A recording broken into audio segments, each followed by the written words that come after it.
37, parágrafo 4º, que prevê as modalidades de sanções para a prática da improbidade administrativa.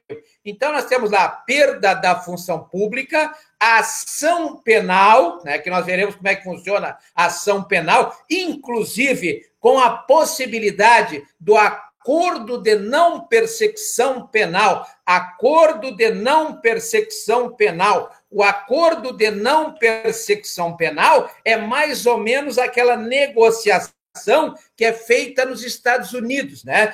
Quem aqui já assistiu filmes americanos, aonde o condenado criminal, ele chega e diz assim, olha, eu sou condenado, eu sou culpado. Então, ele, em vez de ir para o devido processo legal, como acontece aqui no Brasil, que em decorrência do que prescreve o artigo 5º, inciso 35 da Constituição Federal, que diz que que o Poder Judiciário não poderá deixar de apreciar nenhuma lesão ou ameaça de lesão a quem quer que seja. Então, esse é o princípio da inafastabilidade, não é verdade? Previsto no artigo 5º, inciso 35 da Constituição Federal.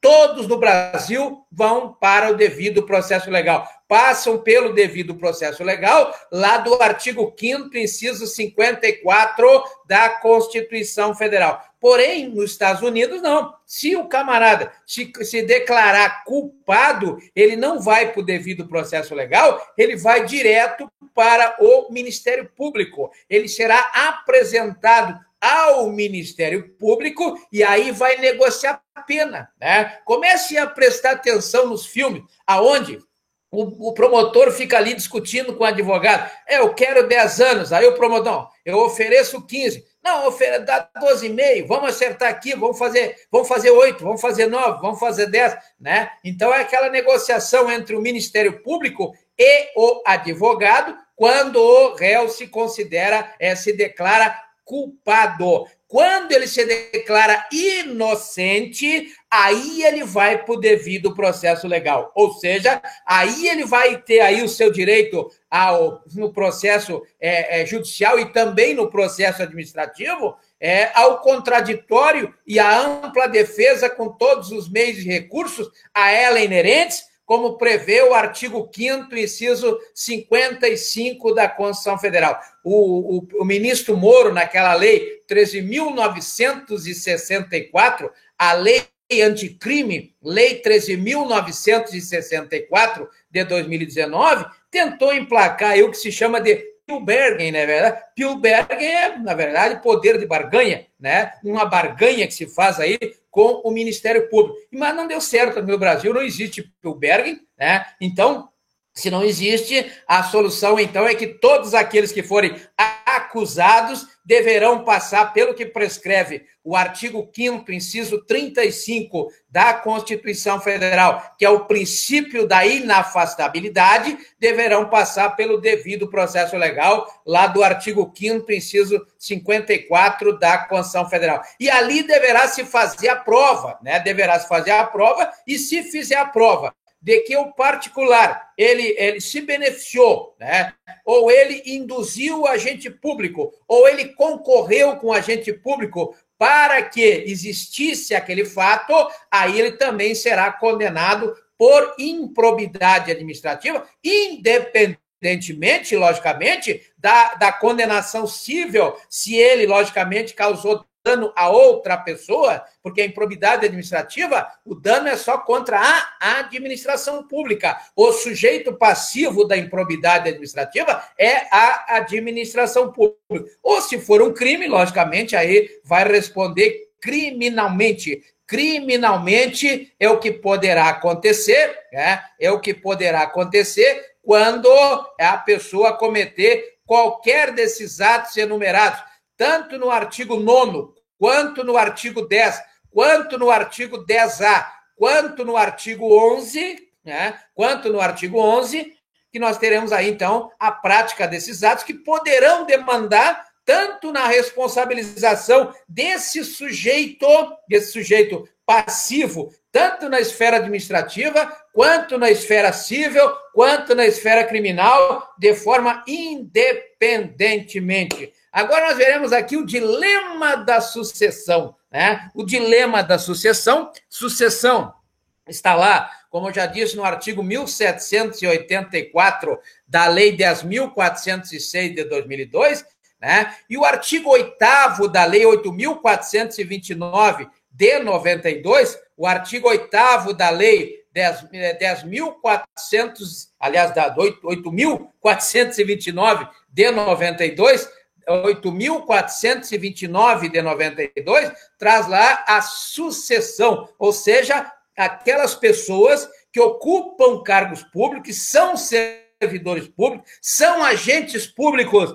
no sentido amplo prescrito no artigo 2º da Lei 8.429 de 92, deixam o cargo e aí depois podem ser condenados, não é verdade? Pode ser condenado, inclusive, né? Se o objetivo daquele ato for trazer prejuízo ao erário, como prescreve o artigo 10 da Lei 8.429 de 92, será imprescritível, não é verdade? Claro que pelo direito realista, porque pelo direito positivo, pelo juspositivismo, ainda vale a regra do artigo 23 da Lei 8.429 de 92, que é o prazo prescricional de 5 anos para que a administração pública possa aplicar uma sanção administrativa naquele agente público ou particular que cometer aí a infração administrativa. Porém, né, no caso do artigo 10,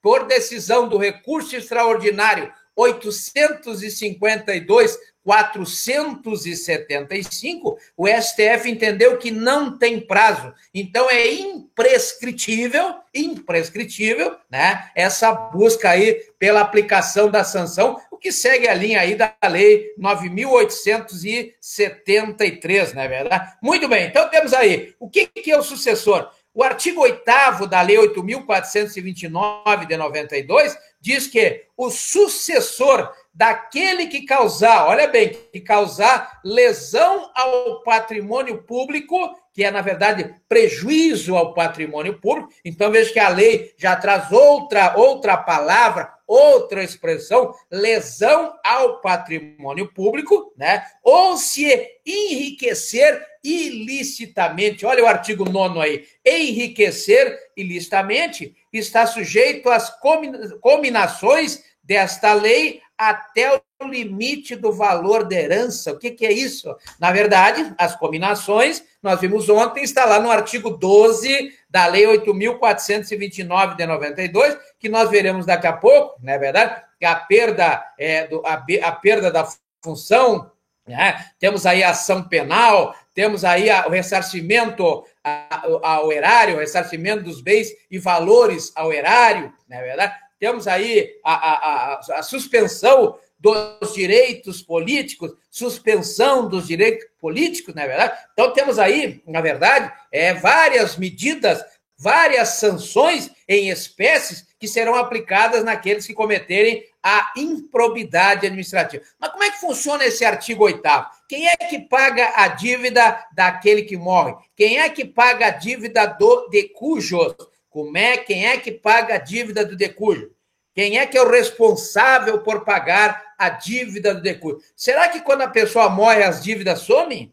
Né? Será que porque no direito penal, no direito criminal, quando a pessoa sofre uma pena, né? Uma pena lá nos termos do artigo 32 do Código Penal, que poderá ser uma pena privativa de liberdade do artigo 33, poderá ser uma pena restritiva de direito do artigo 42, ou mesmo uma pena de multa do artigo 49 do Código Penal. Se a pessoa morrer, morre, acaba, não é verdade? Por quê? Porque o artigo 5º, inciso 45 da Constituição Federal, artigo 5º, inciso 45 da Constituição Federal, diz que a pena não passa da pessoa do condenado. Então, não passa para os filhos. Não tem sucessão na pena. A pena não demanda sucessão.